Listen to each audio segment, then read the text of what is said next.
correspondent Trey Yingst, who spoke to the president earlier today in Tel Aviv, Israel. Benjamin, we'll start with you first.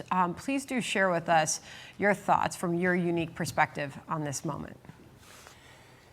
You know, first of all, I can't stop watching these videos of the hostages being reunited with their families. I mean, it is absolutely amazing to see. And I think it represents the pivotal moment we are in.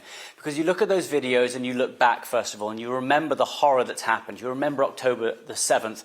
You remember the war that's been going on for 2 years. And that is the moment where things change. And then you start looking ahead to the future.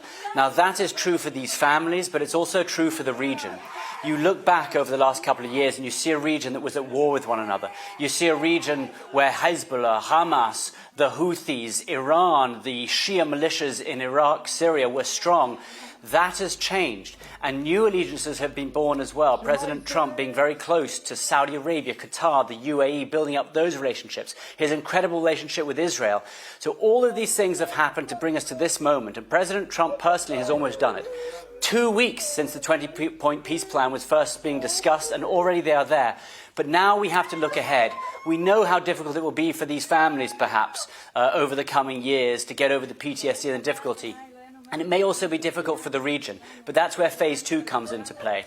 And we saw all those world leaders sitting there, listening to President Trump. And I think what we have to remember is the money is there, the will is there, but can they turn that and make phase 2 a success on the ground? They've got the plans in place, the International Stabilization Fund. Indonesia has said 20,000 of its troops can go and play a part in that, if they say there is UN approval. But the question is whether or not it can be moving forward. President Trump has effectively given this opportunity to the Middle East, a region that wants to look beyond oil and gas money, a region that wants to look towards wealth in the AI tech era. So can they take this opportunity that has been given to them? That is a big question. You look back, you remember the sadness, you remember the horrors, but right now is a moment where you have so much hope and optimism, and you just hope that they can grab it, both for Israel, for the region, for the Palestinians, and all of these things that have been broken and burst over the last few decades and even perhaps centuries. Absolutely. And Trey, you had the opportunity to speak with President Trump earlier. This was a big moment in the celebrations today when Benjamin Netanyahu thanked President Trump. This is call for 3, guys, if we have it teed up. Okay, let me just read it to you directly, Trey. Donald Trump is the greatest friend that the state of Israel has ever had in the White House. Mr. President, you are committed to this peace. I am committed to this peace. And together, Mr. President, we will achieve this peace. Give us your thoughts, Trey, after speaking to the president earlier. Yeah, Sandra, I spoke with President Trump earlier today, and what stood out to me is how much he actually cares about the region and the people here. This is the most powerful man in the world, and yet he purposefully delayed his schedule so he could spend more time with the families of hostages and hostages who had been freed in previous deals that he supported. And when you think about what this means, it means that you have a leader who is looking toward the future with an understanding of the realities on the ground. And those realities are that Israel is a population of nearly 10 million people. The Gaza Strip is a population of more than 2 million people. And the president has a vision for a future of the Middle East that would not have all of the violence and war that has ravished the Middle East for the past 2 years, as we've seen inside the Gaza Strip with the death and destruction following a horrific massacre on October 7th. And so this really does feel like a moment of change for the Middle East, an opportunity for countries around the world to come together.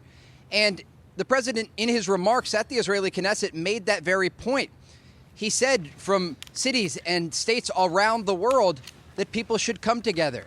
And he almost alluded at the fact that there are going to be more normalization deals brokered by the Trump administration with countries like Indonesia, for example, or countries like Iraq even, or Syria, possibly Lebanon. He even extended an olive branch to Iran, a country that he targeted with airstrikes over the summer to stop the country from developing its nuclear program and going after a nuclear bomb. The bottom line here is that this president is looking for peace, And he capitalized on this with this meeting in Sharm el-Sheikh, Egypt, bringing together these world leaders that have the money and influence to actually get it done in the region. Because while the president wants to usher in this new chapter, he's made very clear he doesn't want U.S. boots on the ground inside Gaza. He's willing to have CENTCOM forces in an advisory role to ensure that this peace plan moves forward. But this is a regional plan that ultimately could lead to prosperity and stability across the Middle East, something the region has not seen in decades. Excellent interview with the president earlier. Trey Yingst, Benjamin Hall, thanks to both of you for joining us here. Thank you very much. Hey, Sean Hannity here. Hey, click here to subscribe to Fox News YouTube page and catch our hottest interviews and most compelling analysis. You will not get it anywhere else.